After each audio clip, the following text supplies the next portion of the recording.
Bonjour à tous, je vous retrouve pour un nouvel EP de lecture et j'espère vraiment que cette vidéo vous plaira. Donc ça fait un moment que j'en ai pas fait parce que j'avais des révisions à faire pour le bac blanc qui se trouve être la semaine prochaine. Donc voilà, après cette semaine j'aurai plus de temps de lire, donc le plus de temps de vous faire des vidéos. Et donc voilà, donc je vais me dépêcher parce que j'ai déjà fait une vidéo 2 fois. Et elle durait 22 minutes, donc je pense pas que vous avez 22 minutes à perdre à m'entendre parler, hein, surtout que je suis pas la fille la plus intéressante au monde, j'imagine. Donc je vais essayer de faire un peu plus vite, faire ça vite fait bien fait quoi. Que ce soit à la fois court et à la fois de qualité, ça dure. Alors la dernière fois je vous quittais avec La Symphonie des Abysses de Karina Rosenfeld chez la collection R. Donc je vous avais déjà fait un résumé dans l'autre vidéo et je pense que vous savez tous de quoi ça parle, donc je vais pas vous en faire plutôt c'est un résumé et non pas une résumé, c'est pas grave. Donc je vais pas vous dire de quoi ça parle, de toute façon vous savez déjà de quoi ça parle. Donc voilà, alors la première partie, je vous avais dit que la première partie est un coup de cœur. Pour aller plus vite, j'ai adoré le monde que nous présente l'auteur, tout plein de poésie, de magie, d'originalité. Ouais, c'est un monde qui vraiment déborde d'imagination. La plume est parfaite, quoi, elle est magnifique. Même si elle n'égale pas La plume de Tahirih Mafi, mais elle est vraiment pas mal dans son genre. J'ai adoré les personnages, franchement j'ai adoré Braden, Abriel et la mère d'Abriel. Dans la deuxième partie, les deux nouveaux personnages, Sa et Ka, je les ai aussi adorés, ils sont vraiment très touchants. Par contre, ce Braden m'a complètement déçue dans cette deuxième partie, ce qui fait que j'ai pas eu un coup de cœur pour cette raison et parce que dans la deuxième partie j'ai trouvé qu'il se passait un petit peu moins de choses dans la première. Donc dans la deuxième partie, ce que vous n'avez pas dit, c'est que là on va trouver donc Sa et Ka qui sont des neutres. Ils ne sont ni des filles ni des garçons, ils sont rien, enfin façon de parler. Parce que dans leur monde, une fois on modifie notre ADN pour qu'on devienne neutre, qu'on n'ait rien qui puisse paraître un sexe quoi, enfin un genre plutôt, un sexe du coup, bref. Et à un certain âge, il me semble que c'est 18 ans, on peut choisir de si on veut devenir une fille ou un garçon. Et en plus de ça, dans ce monde, les contacts physiques sont interdits. On a le droit d'approcher quelqu'un à moins de 3 cm, l'amour est interdit, enfin bref, c'est pas le meilleur des mondes. Enfin, si justement, si vous voyez la référence. Bref, oui, je sais, c'était pourri. Donc voilà, donc j'ai adoré cette dystopie aussi, elle était vraiment très originale. J'adore la science-fiction, donc j'ai forcément adoré. Les personnages, et j'ai oublié un petit détail là, très important, c'est que malgré le fait que l'amour soit interdit et qu'ils ne savent pas si à 18 ans ils vont devenir des filles ou des garçons, ou bien les deux, et qu'ils risquent d'être en couple avec le même sexe, et ben ils s'aiment quand même, malgré l'interdiction aussi. Donc voilà, leur histoire d'amour est vraiment très belle. Et donc voilà, ce tome est presque un coup de cœur, car il est vraiment magnifique, c'est une dystopie tellement unique, avec des personnages bien développés, très attachants. Voilà, il y en a un. Braden est très complexe, et même si je le déteste à la fin et que je l'adorais au début et au milieu, je sens que je vais j'espère de tout cœur, hein. Karina Rosenfeld, je te vois un message s'il vous plaît, s'il te plaît, faites que j'aime Braden dans le tome 2 parce que c'était mon personnage préféré, mais vous m'avez fait le détester à la fin et vraiment je suis pas contente, hein. Moi pas contente. Bref, donc voilà, donc j'ai adoré et je vous conseille vraiment. Et la couverture est trop belle, même si c'est qu'un détail insignifiant. Ensuite j'ai lu Partial de Dan Wells chez Albin Michel Collection Lise et j'adore la couverture. Donc j'ai trouvé d'occasion à Auchan et je tiens absolument à remercier la personne qui n'a pas aimé ce livre et qui l'a vendu à Auchan parce que sans toi je n'aurais jamais découvert cette merveille, cette perle de dystopie, ça quoi. J'ai vraiment adoré, c'était un énorme coup de cœur. C'est un tome explosif, plein de révélations, de l'action à revendre avec un monde vraiment plein de potentiel et qui est exploité mais au-delà des limites. C'est vraiment un livre que j'ai adoré. Donc pour le résumer, vu que je vous en ai pas parlé, voilà, Ossana a réussi à parler, c'est bien. Donc on va trouver Kira, elle là, qui vit dans un monde, donc c'est post-apocalyptique, où il ne reste plus que 40 000 habitants. Le monde est dévasté après la guerre nucléaire. Il n'y a plus de ressources naturelles, donc il n'y a vraiment plus d'électricité. Donc on n'utilise l'électricité que dans les hôpitaux, enfin donc, que dans les cas d'extrême majeur. Donc les humains ont créé des partials, comme le titre l'indique. Ce sont des super humains en fait, ils sont des humains mais 100 fois plus forts, 100 fois plus résistants, qui sont nés en fait, plus ou moins, c'est pas vraiment nés parce qu'ils ont été créés, pour devenir des machines de guerre, mais ce n'est pas des robots, ce sont des humains, enfin je sais pas trop comment expliquer. Donc ils peuvent pas mourir, ils sont vraiment super forts. Et donc c'était en gros ils ont été créés pour tuer en fait. Et ils ont gagné la guerre contre les ennemis de, je sais pas du tout de guerre c'était contre qui en avait, c'était les États-Unis, URSS, un truc comme ça. URSS, la Russie plutôt. Oui, parce que juste avant je révisais pour mon bac blanc, donc j'étais dedans dans la guerre froide et tout, vous voyez. Donc du coup ça m'a perturbée ça de parler de bac blanc, bien bravo c'est Anne. Qu'est-ce que je veux dire? Ah oui, donc les Partials ont réussi la guerre, sauf qu'une fois la guerre finie, ils se sont vengés des humains, car en gros ils se sont un peu servis d'eux et les ont pris pour des esclaves. Alors ils les ont tués, ils ont créé un virus qui s'appelle le RM et qui a tué tous les habitants sauf 40 000 personnes. Enfin c'est exactement 36 000, mais bon, voilà. Parce qu'ils sont les rares immunisés de la maladie.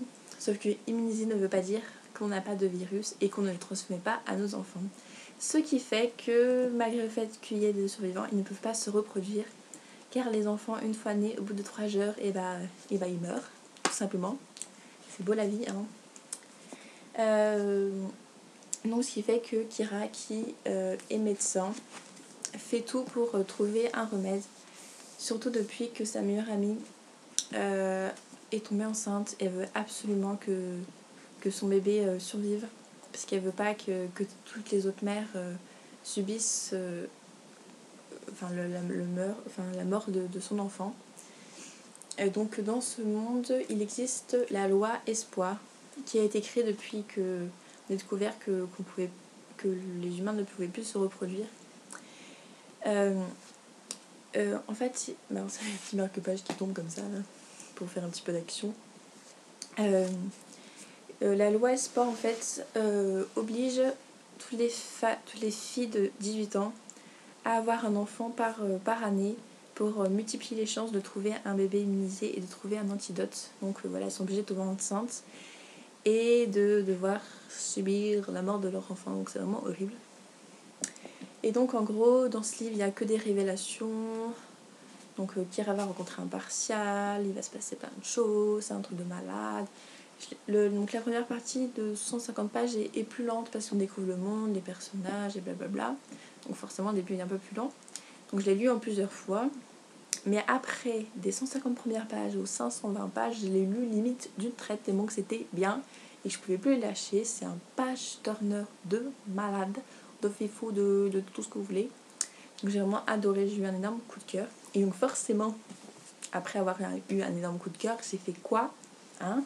Et ben oui, j'ai sauté sur le tome 2, bien sûr, parce que je ne pouvais pas attendre, il nous fout tellement des révélations, mais sans réponse en fait. C'est tiens, voilà. Je te pose une colle comme ça, je te pose un truc qui te cloue par terre, qui te coupe le souffle, mais je te dis pas, je te donne pas ta réponse. T'as une question sans réponse. Donc du coup, je voulais avoir des réponses forcément. et connaître la suite des aventures de Kira, de continuer l'intrigue, et continuer l'histoire qui est vraiment incroyable.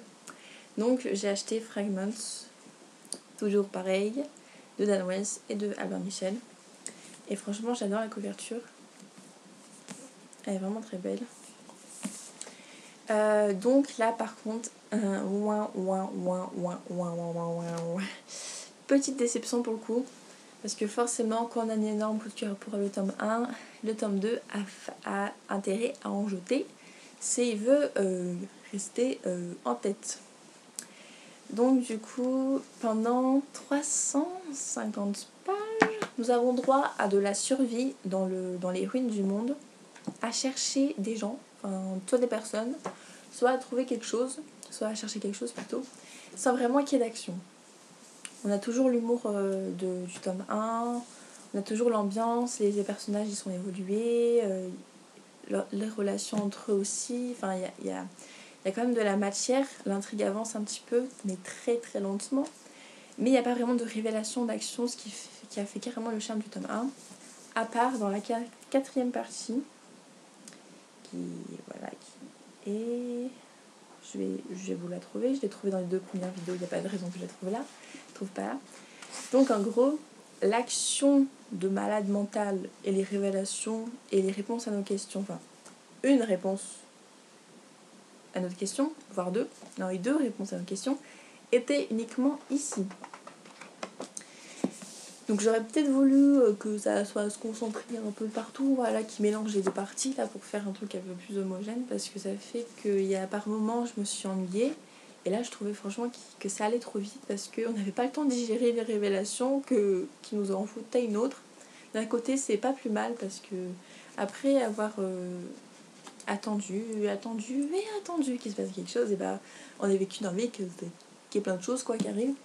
Donc pour le coup on était servi à la fin, mais j'aurais voulu que ce soit un peu plus homogène, parce que du coup on a eu pas d'action et beaucoup d'action. C'est un peu dommage, mais même quand il n'y avait pas d'action c'était vraiment très bien.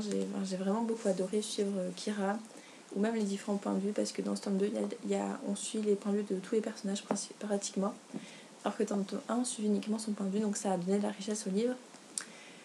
Donc voilà, j'ai quand même beaucoup aimé, même si comparé au tome 1 c'est une déception, parce qu'il s'est passé beaucoup moins de choses.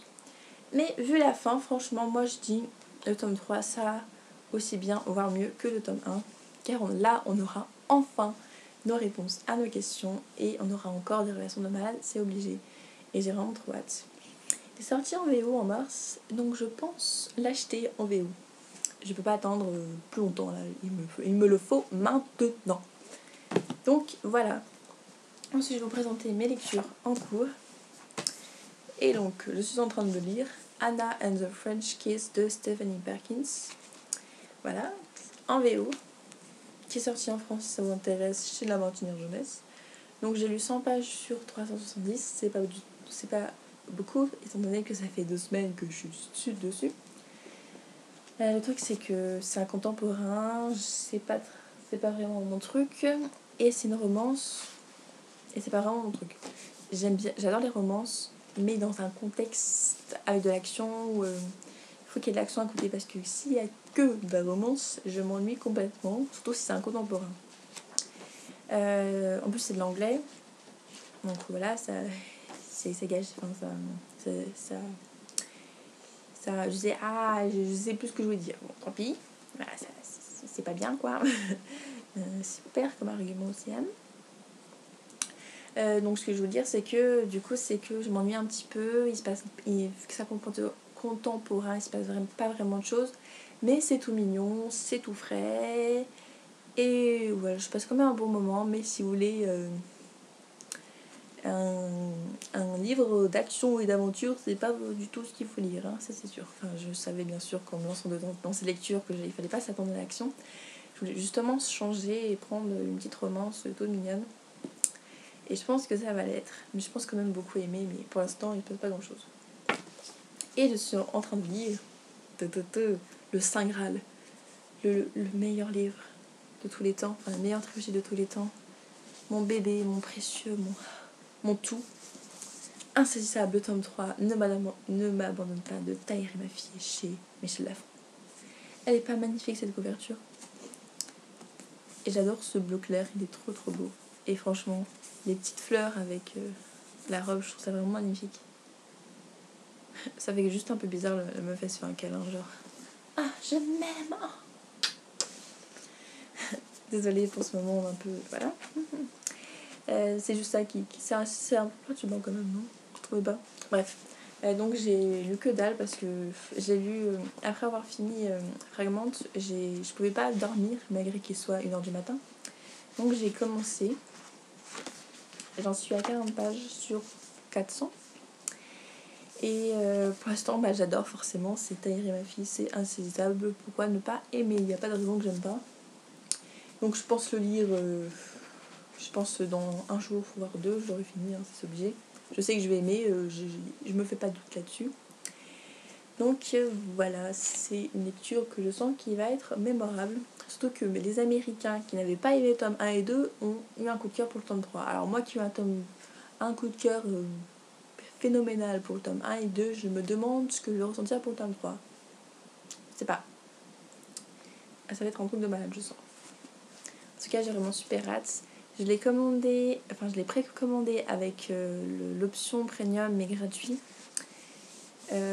pour le recevoir le jour même de sa sortie. Donc quand je l'ai reçu, j'étais euphorique, vous pouvez pas savoir.